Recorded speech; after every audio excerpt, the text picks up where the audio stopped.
so full moon but ye nim report ya full moon pie and na yen sound so nim the full moon eye and e ma me ba be kire e kwe be fa so wa e be communicate with the full moon e bit my rituals on the full moon day ye ka full moon ye da bosome ne pai kese last day wa pai wa pai the next day no ente say bio ene na ye full moon na first no ye ka se bosumi ewu a ye de ene nyina ye hu se bosumi ewu a 30 fokwaji but ente sas ritually no full moon e kire say bosome no ampa wawu ba se de ye hu ne say ye beginning no ye end okay say ye hu se bosumi ye pie fofra ye beginning ye ampa ye half moon wo ho beginning of moon ritual half moon wo ho and 3/4 moon wo ho eno kra ye for ceremonial for awarefo ansa na full moon e de wo ho obia ne nea na ho ode ntime ye and obia ne spiritual level but generally ni obia betimi aya ma ne ho a wo fie ho se bosome na pie on the 6th na nwumre 57 pm de ko bi obetimi aye ene se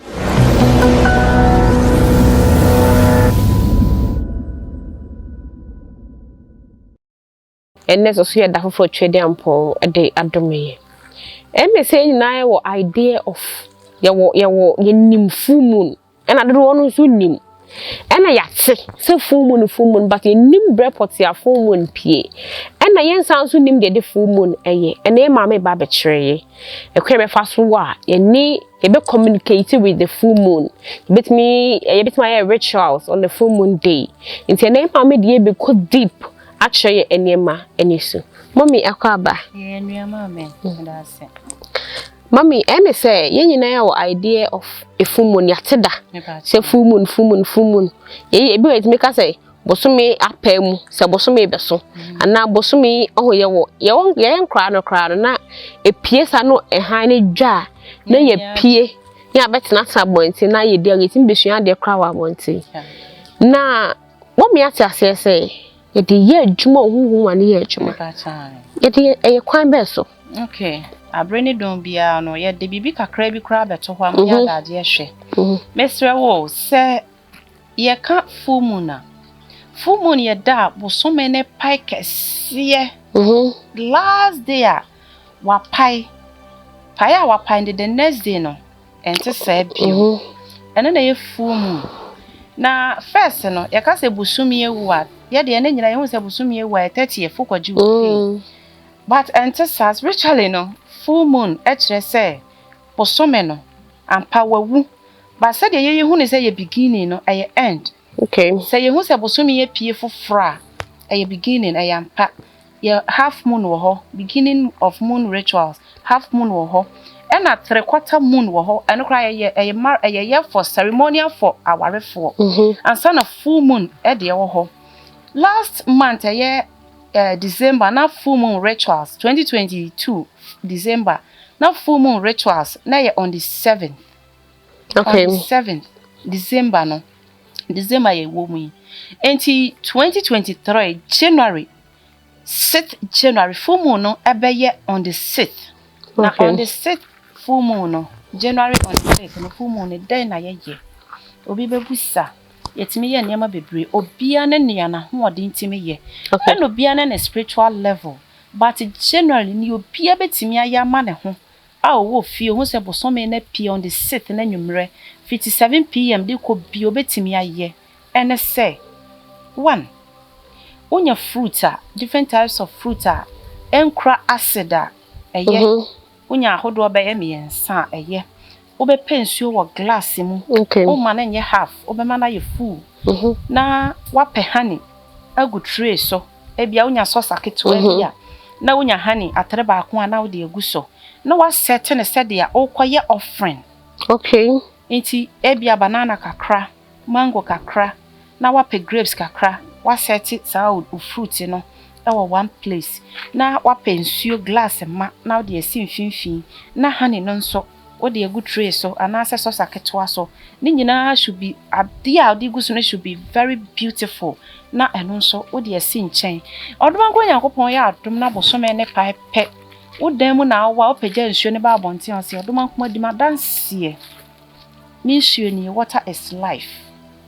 ewo gina ho ma ade ede ya odi ba kra nche ede be di akire fruit ni nyina gina ho ma nkwa tenten ene ade ede enti odi nsuo no kogina ho represent obi owo compound house no sa na obetimi aye no na obi ankoka say they say de wo ya bayisem because before pe eno obi ye niam wo ya ye hu ni say e ya bayisem enti wo pagya unsu a o glass ne ma na de akwakyere odman kwa Yakopon ebi ekurekura ase wo kɔ ba bi ase wo kura wine bi ase bibi na de akogina na obesebese wano bɔ wa mpaye ka kyere dwate ne eda wakoma so no wo ka se erade bɔne nkɔ papa mra bɔne nkɔ papa mra busumi a ekoi ekɔ na wieye enyi busuo mfiri meti so enyi amane mfiri meti so eka abawuo abayare a ehu ene niam basa ene nipa bra bo hia areho ba no enyi mfiri wo so na papa emra uwie na de nsuo ni kɔ wodem na wakɔbɔ mpaye aguso uwie mpaye a na wanom nsuo ni bi wodi bi gu ti so a na wasere nkwatenten wo ma na no ma moache nsuo no na moache fruit no na modi eye beautiful and the easiest rituals no yes rituals ne yo said dia By mode. Yeah, but we at the peace asomdwe eba fie very simple bia etime Nature servant. Yeah, that's say. Now, mommy, we because apart from it, no, it was simple one beer. You bet my year for no so can home my. The most simplest of four. Obia ebia onye sika nkototo sa fruit ne betimi aye nsuo. Nsuo ne pe. Okay. Osagu cup mu a me kan bi obi hwe me glass ne kora oni bi se kora ne kora wa ma kora ne nsuo ne nya ne ma se rubber cup bi ne kora wa ma rubber cup ne nsuo ne nya ne ma o se wa hwehwe wa koma enye woni pedua enti de kora wo no ne ya wa koma etaso no ene na nya metie kai hu se osome ne de ne ma bone ekọ foforo na ebepa no emfa ne ma pa emro eno na yesre Medasi. Me pacho mommy achaye there ye beye ewo full moon day no say oye on the 5th January right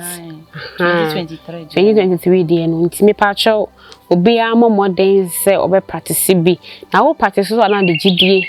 attache we say ono de wa cheba gidie ni mu a wo ye kra wo ye ne kwa fa gidie etai e chere say de wo ye no e di hira ne yedie ebebo abrabo. So person ma make kasa munim dada the number the screen so no mon frɛ no na o outside the so offer the WhatsApp kwa obefa de bia ne data ni so 24/7 ubenya no edamose se money ehia da foforo e be hia shadow.